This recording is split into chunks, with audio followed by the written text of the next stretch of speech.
Good evening, this is Eva. Tonight I'm going to be talking about perfectionism, generational curses, and kind of like the trauma responsive,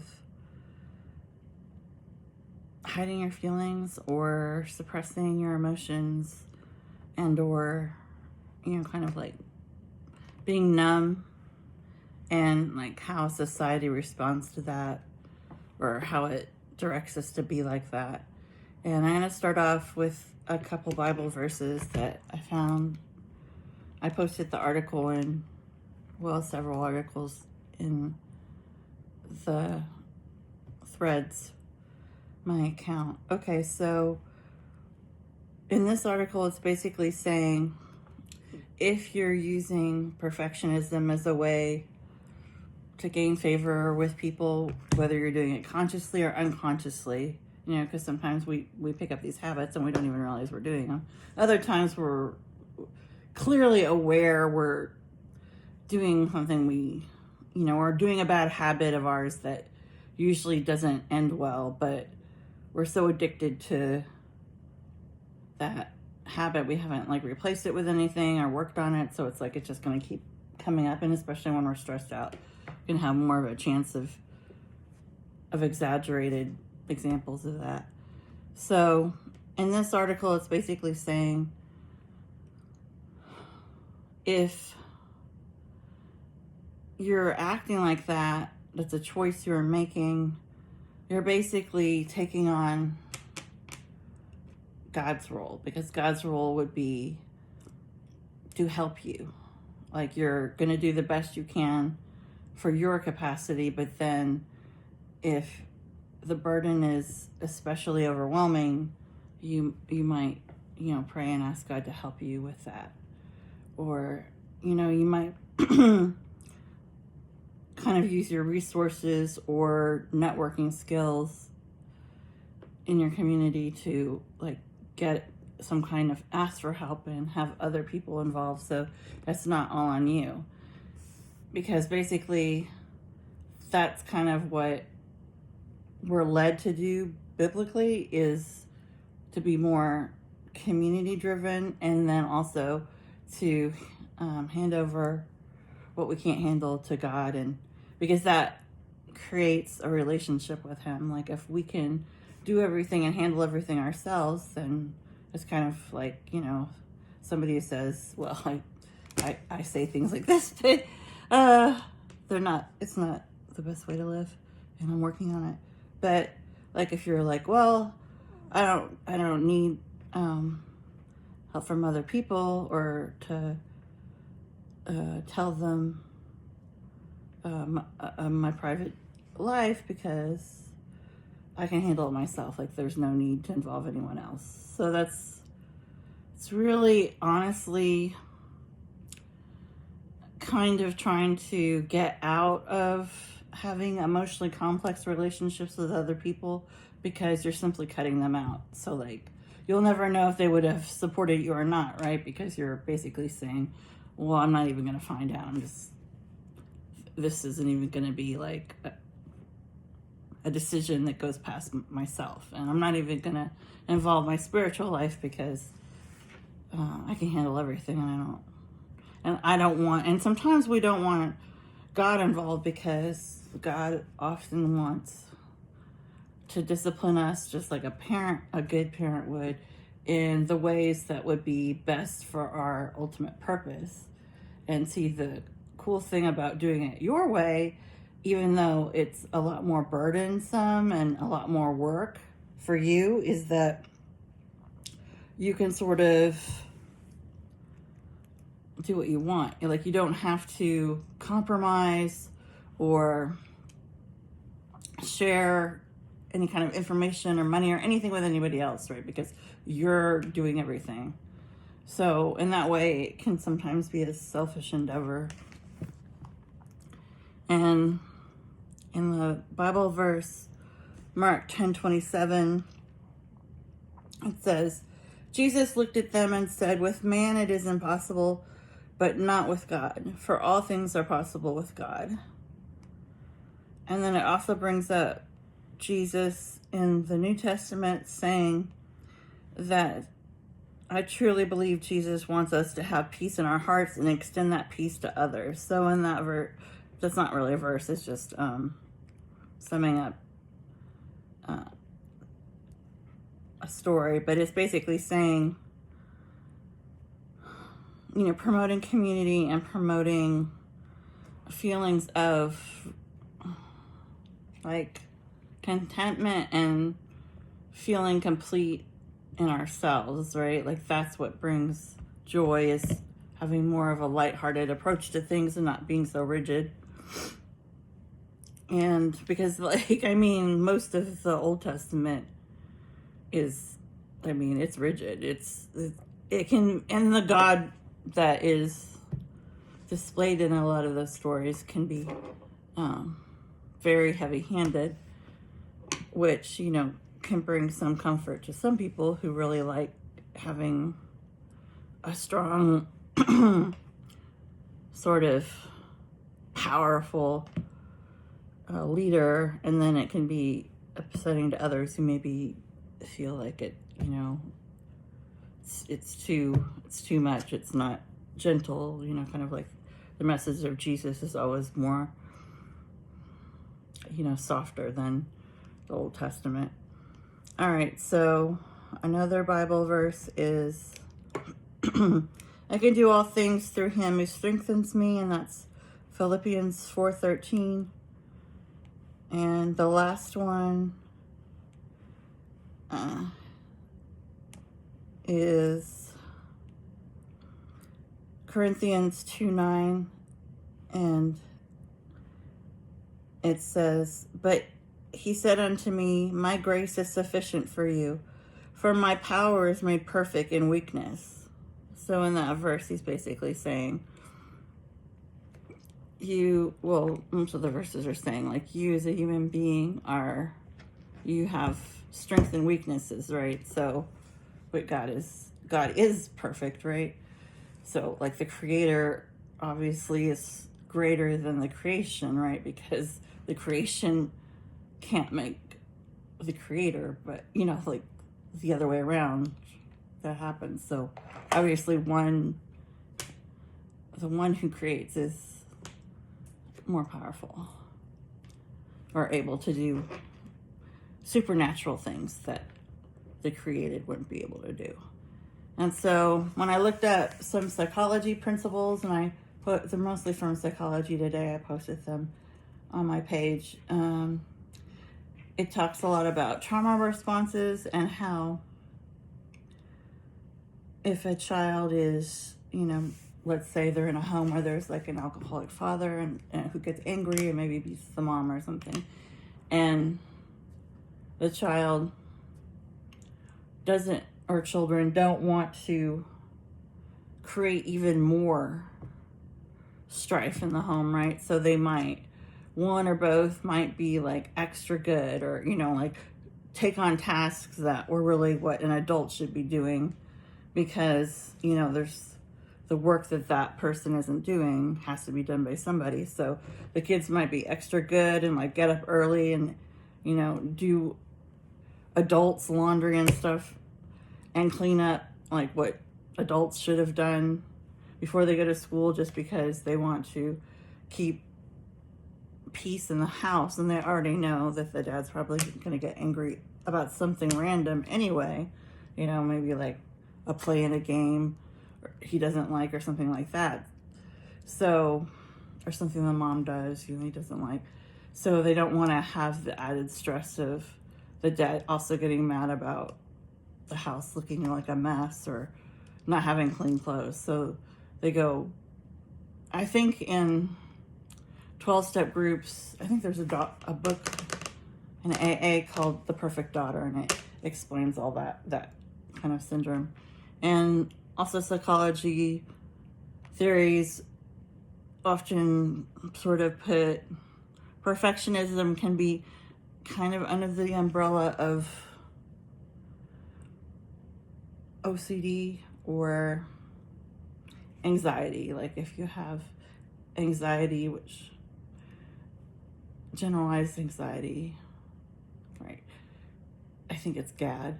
If you have those conditions, then you might be more prone to perfectionism. I mean, there's been a lot of articles about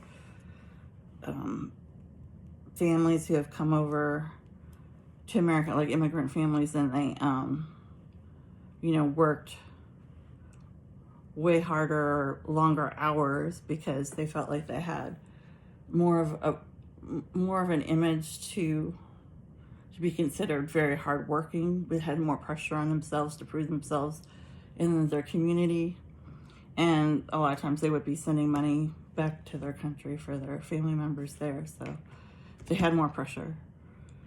So the two movies, well, one of them is actually based on a book I was going to talk about in relation to this, are Ordinary People. I think it was in the 80s with Mary Tyler Moore and Donald Sutherland, yeah.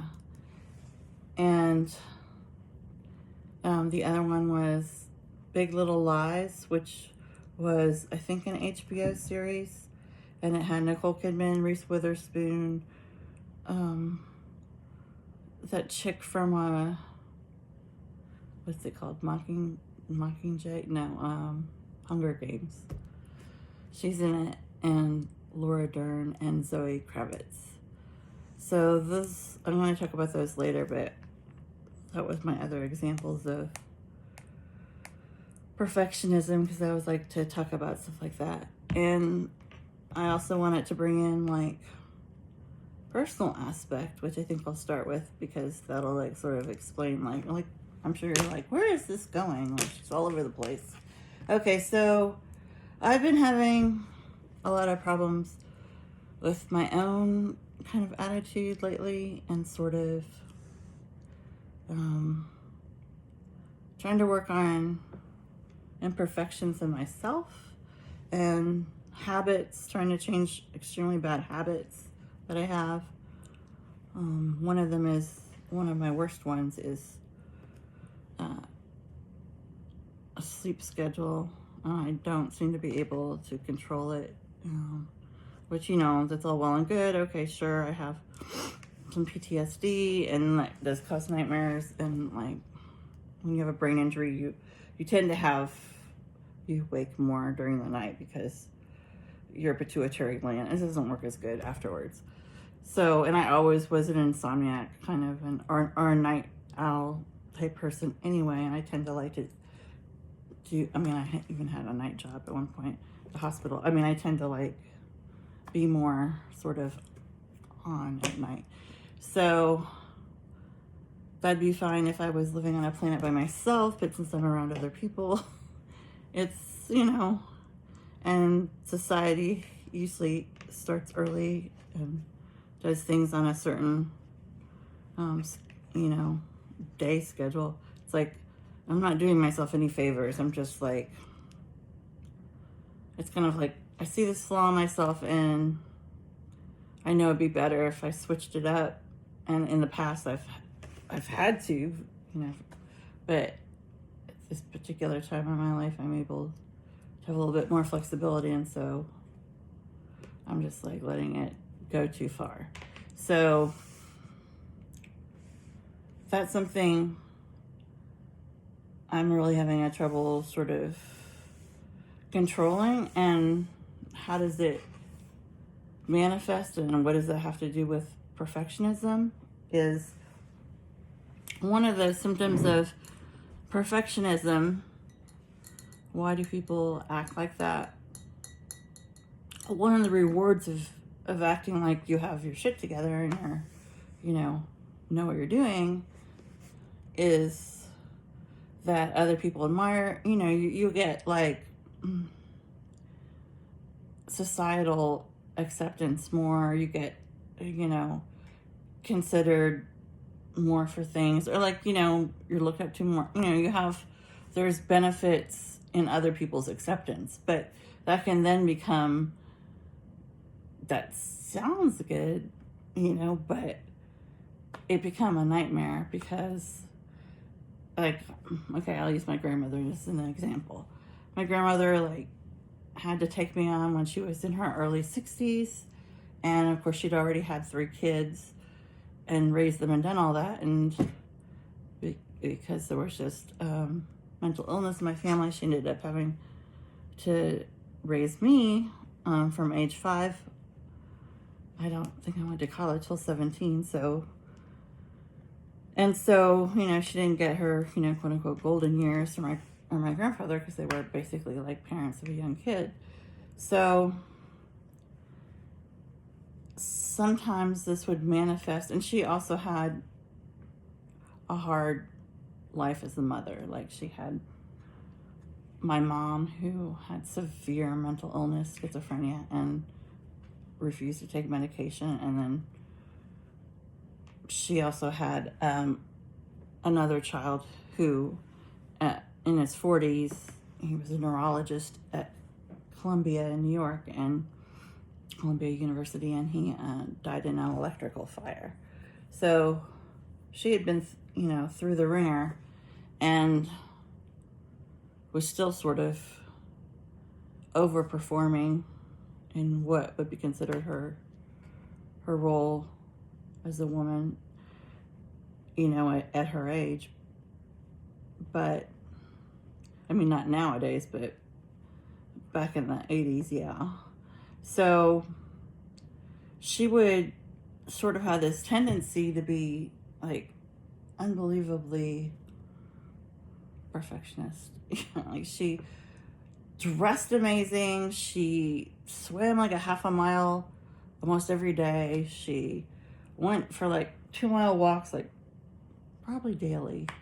She was in like incredible shape. She made these elaborate dinners almost, I want to say, like almost every night. Like, seriously, like, she was like almost a gourmet cook. She, like, if we went on a vacation, that woman would have like the suitcases out like a month ahead of time and slowly packing over a month. I mean, it was just like, it was almost like, unbelievable, like how much this one person could accomplish in a day. Was like so impressive. And she would throw very elaborate like family parties, and she would make everything and do all the decorations herself. And like, she was just kind of on, and she's very funny, entertaining. She always was kind of the, like, life of the party or whatever, that kind of personality. Like, if she was in the room, her personality would capture your attention, over other people, because she just was she had, I don't know, like, just a way about her. She just was, a very special person, and the problem with it was that she, was so wound up all the time from trying to perform all these tasks that were like, no one even asked her to do half these things, it was just her, how she wanted to live her life, I guess. Or maybe she thought she had to do it all. But she would be very, like, kind of anxious a lot of the time, and kind of wound up and really strict with, like, herself, like eating and stuff. Like, she was very, like, she'd make these elaborate meals, but she's very skinny, and she would always worry about her weight or whatever. I mean, like, or her makeup. I mean, she just had like these standards for herself that were like, are you on a movie set? I don't understand what's happening, but I mean, she always was taking people's pictures. She always had a camera. And then my grandmother was like the queen of selfies before selfies became a thing. And like, she had a Polaroid camera, like, I'm not kidding. And she would, oh, there goes my earring. Well, that somebody who's not perfect, haha. She would just always almost be ready for her picture to be taken. Like, I mean, that's just who she was. She was just always on. And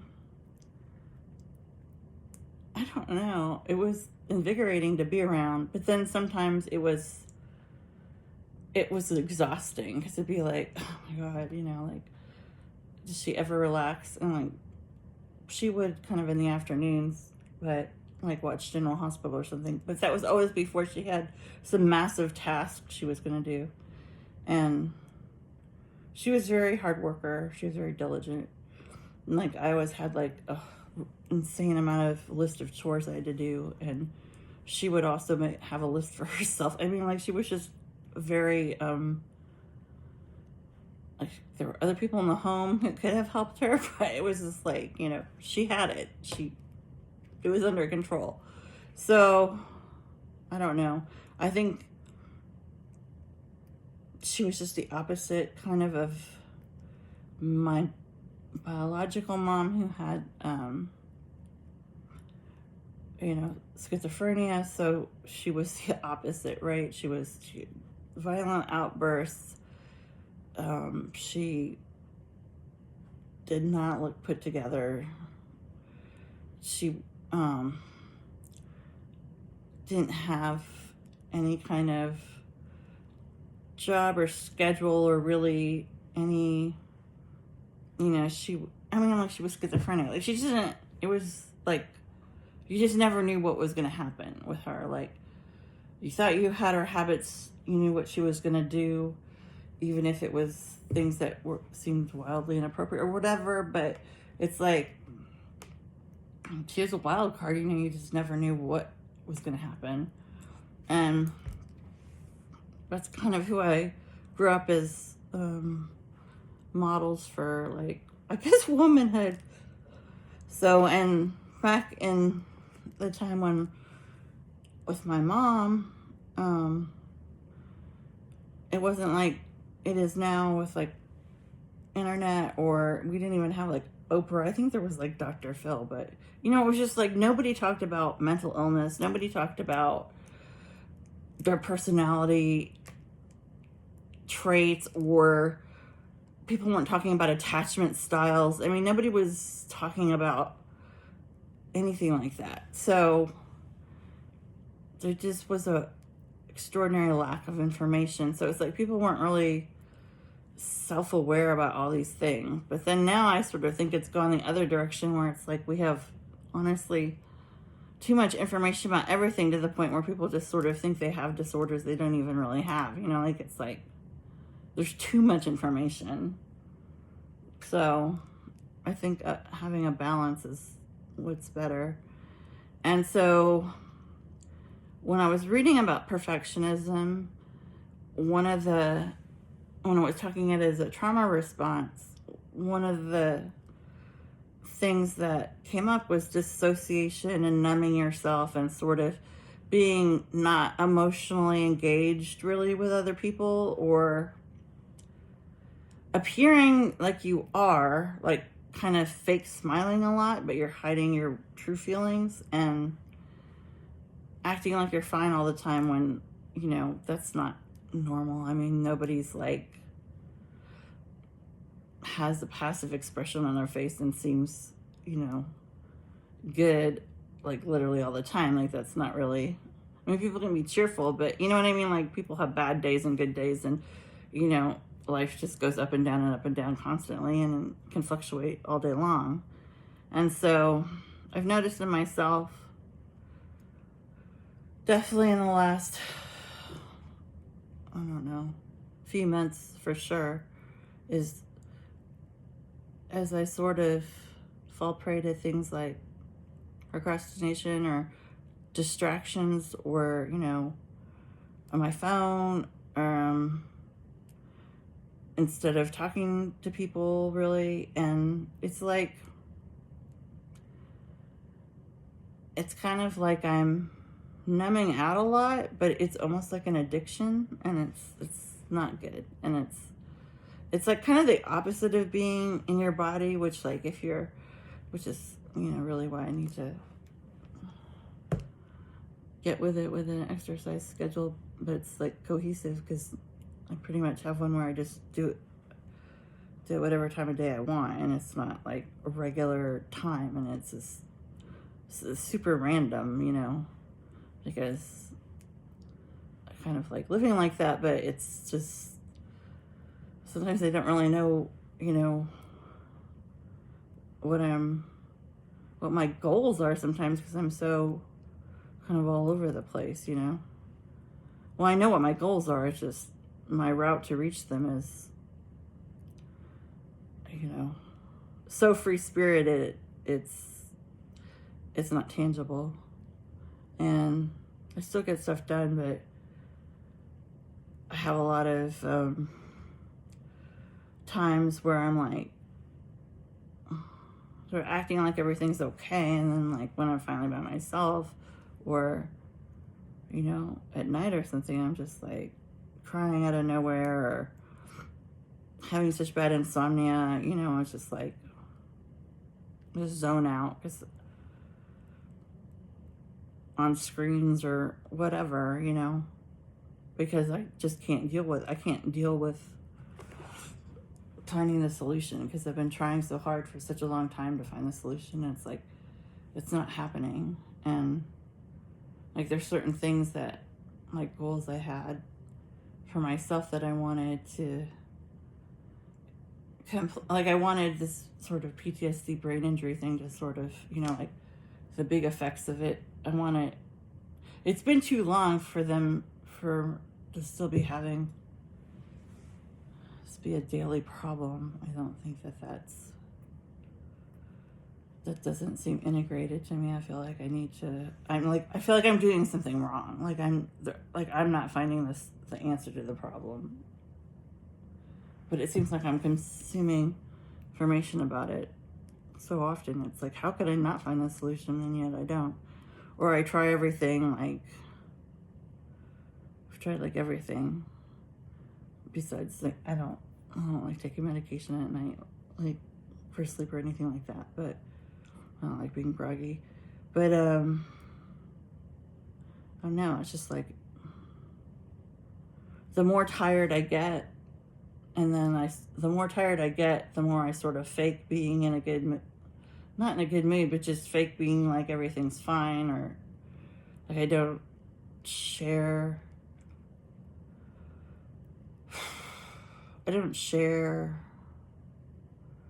what I'm feeling very much with other people in a present tense.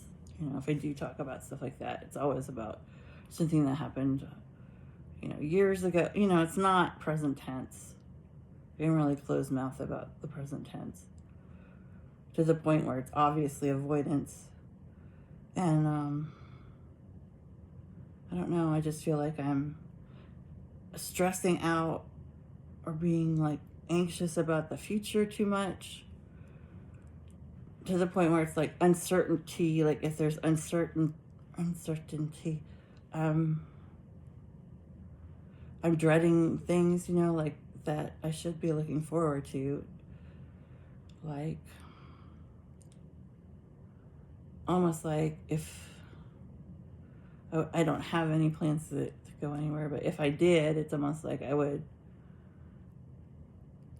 think I would make myself, and like instead of like being excited about, I would focus probably on all the things I had to get done before I left town, and you know, this has to be done and that it's like I would make myself so miserable that by the time I finally went on the vacation, I would just be like, whatever, you know. Like I'm sure once I got there I'd be fine, but it's like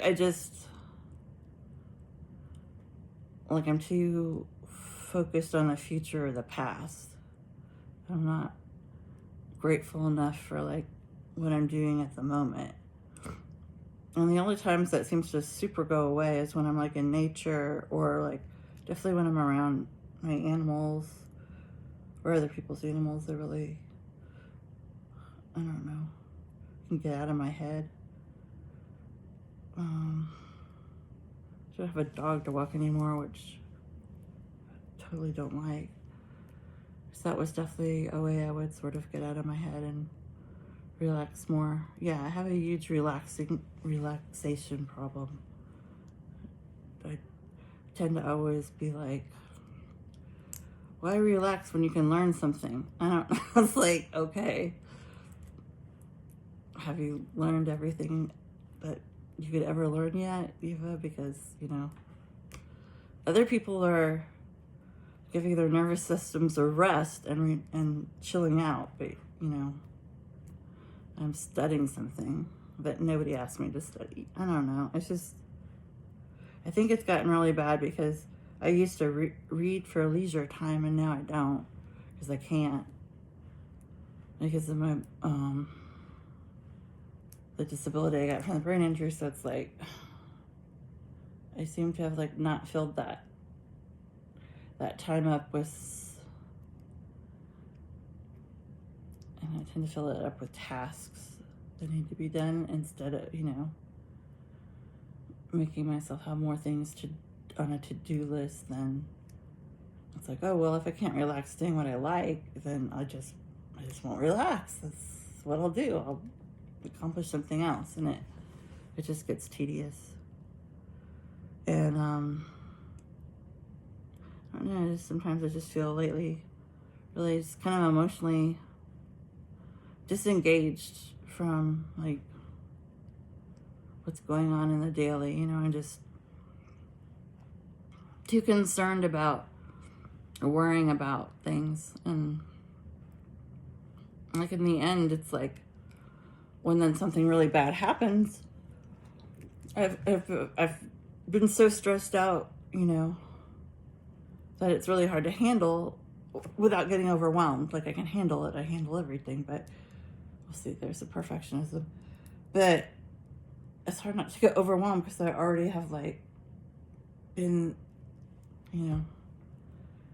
doing things nonstop for so long. It's like, well, now I have this really unpleasant thing I have to do, and it's hard to stay in the moment doing it. I mean, I get it accomplished, but it's more like I'm just not really in the moment.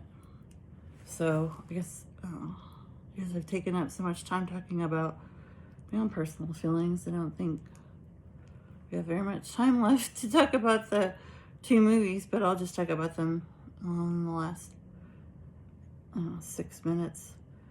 The 2 movies that one of them is a TV series that I was thinking of in terms of perfectionism is Big Little Lies, which was, that series I told you about with all those like famous women in it. And basically, like one of the women, Nicole Kidman, like she is like living what appears to be in California, like the perfect life. She's like has the perfect body. Wears glamorous clothes. She has these twin boys who are like, she seems like a very good mother, and they go to a very well-to-do school, and she has this very good-looking business executive husband, and they live in this beautiful home, like overlooking, I think, a Big Sur. But little do you know that, in private, when they're having, intimate times or whatever, he's beating the shit out of her.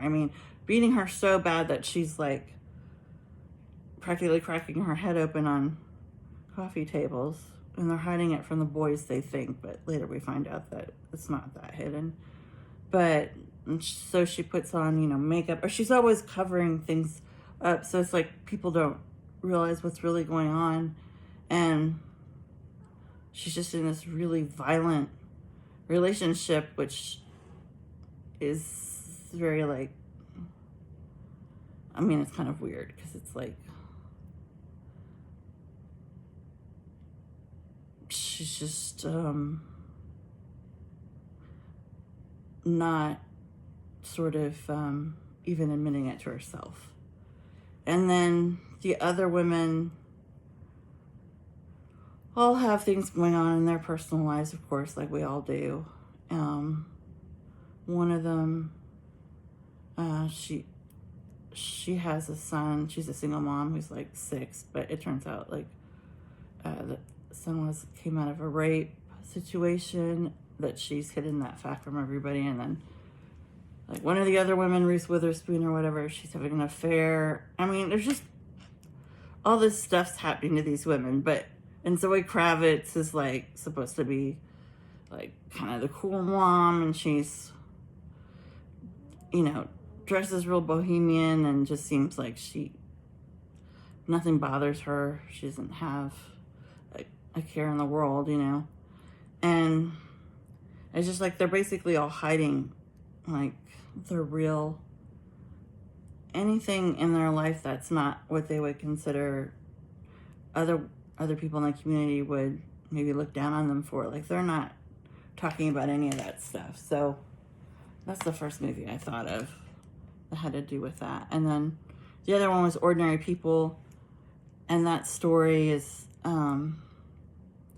it's basically like there's two sons. They're like in their 20s, and they go sailing, and one of them, there's a big storm, and one of them is swept overboard, and the brother Conrad, the one who lives, he's not able to save him. I keep thinking it's Timothy Dalton who plays him, but I'm not sure.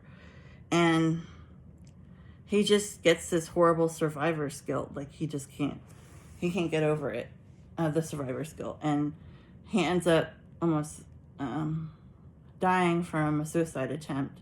And then his parents, like his mother's like kind of like a narcissist, I think, but I don't know. Maybe she definitely has a personality disorder of some kind, but she was close to the son who died. I think his name was Buck or something like that. Bobby, I don't know. But it's like when her other son, you know, has this almost dies by his own hand, you know, of course she resents him because she just like that she wouldn't have any children. And so she's very like cold and not emotionally there for her kid that's left at all, or her husband, or basically anybody, unless it's like a country club member. I mean, she's really a piece of work. And so I kind of thought about her because she's just so consumed by the appearance she's making towards other people. Like she'll be like super warm to like her tennis partners, or you know, like people who don't really know her, right? They're just more acquaintances. And then with her own family, it's like she's not putting in like any effort to really be kind or engage with them at all. Like it's like almost like she's if it's not the son she lost, she just doesn't really want anything to do with her rest of her family. So I thought about her. And the kid goes to therapy. He gets a lot better. It's kind of like Good Will Hunting, like with the therapist situation, or Prince of Tides, where there's like this incredible bond between the therapist and the patient. But it was a book by Judith Guest before it was a movie. Pretty sure it won an Academy Award. But anyway, that's pretty much all the examples. If you do watch Big Little Lies, it has like 3 seasons, and the second season's the most awesome because it has Meryl Streep, who comes in and plays Nicole Kidman's mom, and she tries to get custody of the kids, the whole thing. But Meryl Streep, I mean, who doesn't like Meryl Streep, right? And so there's like all these great scenes between Meryl Streep and Nicole Kidman in the courtroom. I mean, it's awesome. But I guess it's my promotion for that show. Okay, well, I think this has been a little disorganized, this talk tonight, but I hope generational curses. You know, I'll do a whole segment of that by itself because it's kind of fascinating. Basically, I was going to do this thing where I talked about the women on my mother's side of my family, because they have all been women who take on like basically the lion's share of like everything. Like they are like the super women, you know, like they do the work of like way more than, you know, their appropriate portion. Like they're just workhorses, and not in a flattering way. And it's pretty much been, you know, through my great grandmother, and like there's just my actual grandmother who raised me, she was raised in poverty in Chicago, and like her mom had to home make her clothes and had come over on a boat as a mail order bride from Norway. I mean, like, the second husband had died of, I think, tuberculosis, so she had to fend for herself with 3 little girls. I mean, like, the whole thing is just kind of amazing, but at the same time, it's like, you think about these women, and it's like, who could do all this? And, I think being raised in that situation with my grandmother, she would always talk about, there were gangsters in Chicago, and like sometimes she'd be, in charge of her, younger sisters, and like just weird things that she would have to worry about or think about, that kids really shouldn't have to think about things like that. And she always had to wear homemade dresses, like her mom didn't have money to buy like store-bought clothes, and so she got bullied at school. I mean, it's a whole thing, and it's like, I definitely feel like my situation has been fairly burdensome. It's lightening up now, but I mean, it hasn't been an easy ride, and it just seems like, I don't know, the women in my family are like, it's a bit much. So I was kind of looking into that thing, like, are there generational curses? Is that a thing or not? And pretty much when I looked it up biblically, it was like, no, because like in the Bible, in Exodus and Deuteronomy, they do talk about generational curses, but then it sort of goes on to say, and follows through the New Testament, that yes, there can be like addictions or abuse or whatever that runs in families, but it's not like a curse per se. It's more like bad habits that people continue to carry on from generation to generation. And it's like the individuals themselves can always seek help from God or from, like mentors in the community, like doctors or whatever, therapists, whatever, to overcome these things individually. So it's more like a sin you have to overcome individually than it is like a curse, because the problem with curses is that it kind of becomes that victim mentality, that it's like, oh, well, it's not really my fault, it's my great grandmother's, she's the one. And it's like, a lot of the articles I posted are like, they're kind of wanting you to like, don't blame other people for your problems. Like, even if there's been like a string of people,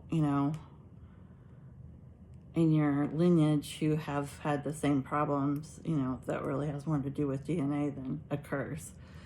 Because we already know that a lot of these things are, passed on through DNA, or learned behavior. But anyway, it's kind of fascinating.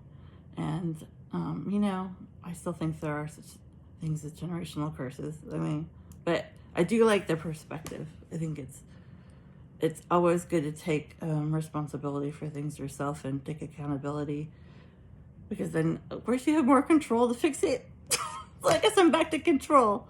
So on that note, I'll end. Okay.